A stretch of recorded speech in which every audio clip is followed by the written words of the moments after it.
After completing the Waifei Peninsula story in Zenless Zone Zero, I honestly felt satisfied.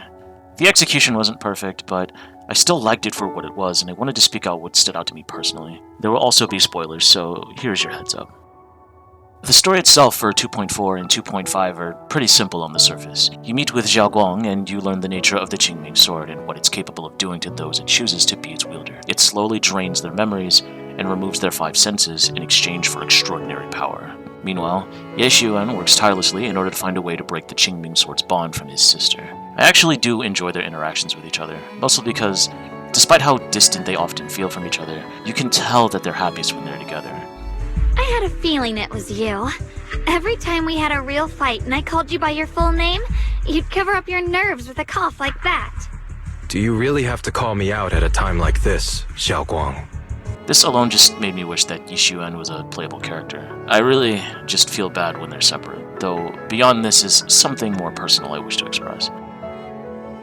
Starting with the older brother, Yixuan, the best way I can describe him is reserved. He never fully opens up about anything, you'd never get a full smile out of him, and most of his presence is largely in the background. Yixuan is genuinely a nice guy, but he always felt like he was hiding something from us. And of course, the story slowly unveils that to us as we learn more about his sister's curse. Now, Yixuan has an alternate, darker side to him that he's been hiding, although it mostly feels cosmetic as it doesn't really alter his personality like Shouguang's. But it is representative of what he is harboring inside of him. In order for this to make sense going forward, I need to establish this, that the siblings in a lot of ways are indicative of how young boys and young girls are raised, or rather, the preconceptions of roles men and women are assumed to be in broader society. Masculinity is typically associated with the role of being the provider and the protector, the self-sufficient breadwinner who is expected to bring results. In return, this role promised authority, social respect, and a clear sense of purpose. Men didn't necessarily need to be perfect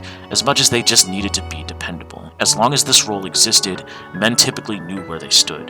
However, you'll find as women gain more power and independence, of which is long overdue, they no longer need to rely on a man for that security, and the man's foundation crumbles. For some men, this can be seen as problematic. This was seen as a role that was guaranteed. If your entire role was defined by being needed, and suddenly you are no longer essential, that could feel like a loss in identity, rather than an altering of circumstance. This sense of entitlement can make one feel as if they were owed something, despite sacrificing everything and following the rules.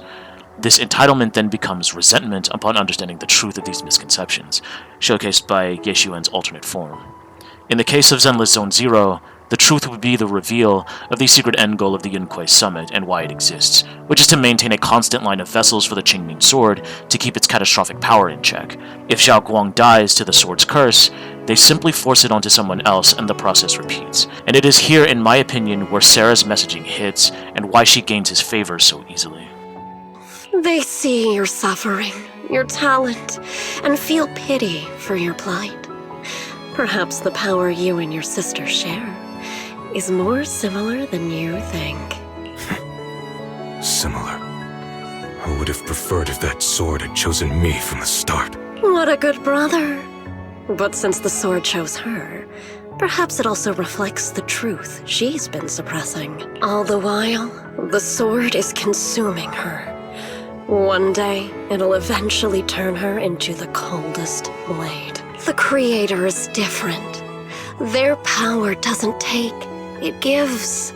They can restore her true freedom, completely severing the connection between the sword and your sister, freeing her from its chains. And you will also be freed from the nightmare, forever.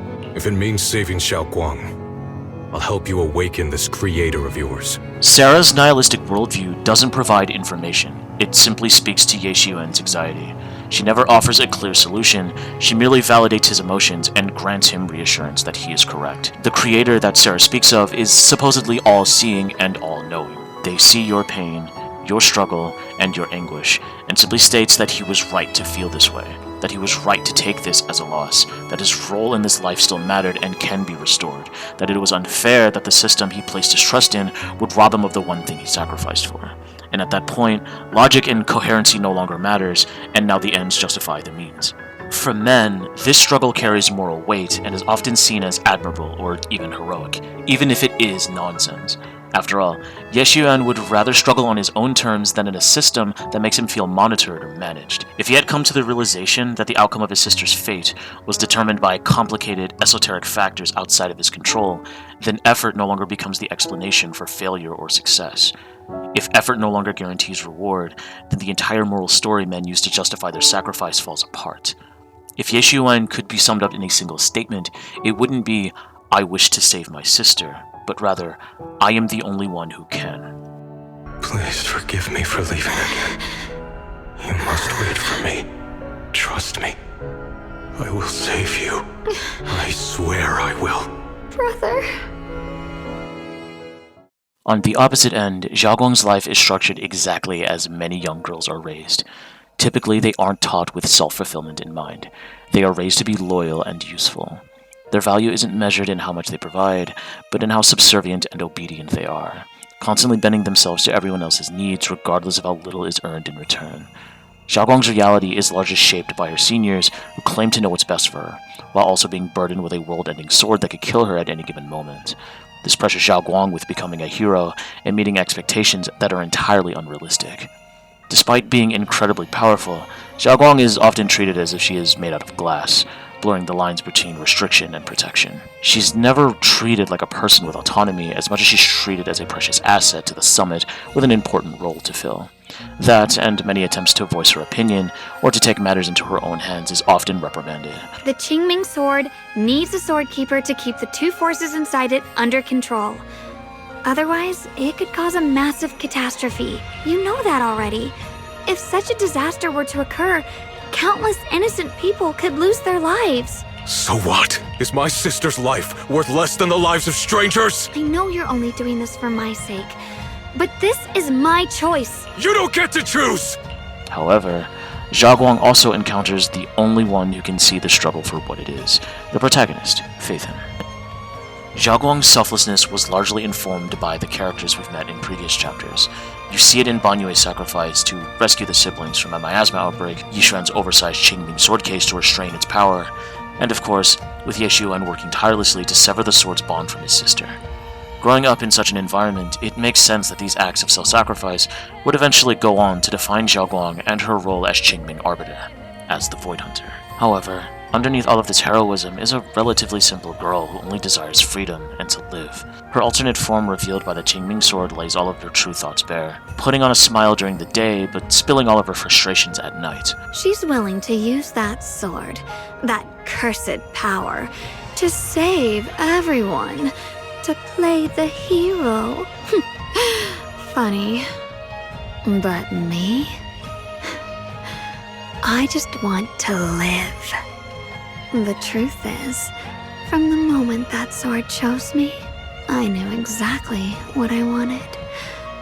To be anything but a hero. I refuse to die before the world does. Ultimately, Xiaoguang isn't someone with grand ideals for the future. She just loves the simple things that life provides, the friends she loves and protects, and the precious memories that she makes with them. She appreciates this and only really wants the space to reciprocate that love. And it was Phaethon that provided her with that space, to reassure her that her love still mattered, that she still mattered.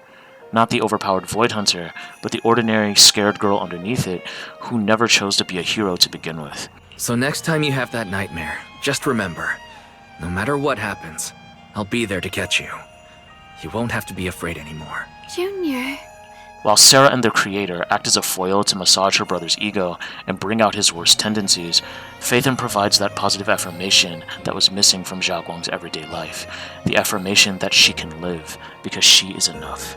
It is this which allows her to triumph over this form of the creator in the final battle, in my opinion. Xiaoguang is defined by her self-sacrifice and selflessness. However, self-sacrifice does not mean she needed to die for anyone else's sake, and wanting to live doesn't make her selfish. These feelings are normal and valid. Xiaoguang, or any woman for that matter, should not feel guilty or wrong for exercising the basics of being human. And while she's built up as a tragic character with not much time left to live, the message of this chapter simply would not land for me if the story decided to kill her off. After this chapter of the story, Xiaoguang easily solidified herself as my favorite character, mainly for two reasons. The first is that, unlike Miyabi, underneath the prestige and expectation that come with the title of Void Hunter, is still a varied, layered, and relatable character worth appreciating. And second, in a game like Zenless Zone Zero that is obsessed with impressing its players with surface-level spectacle, it actually feels novel to have a playable character in the game whose appeal is that they're relatively ordinary and human at their core. At that moment, I finally understood why the Qingming sword chose her. Not me, nor anyone else. I once arrogantly believed her kindness was mere innocence.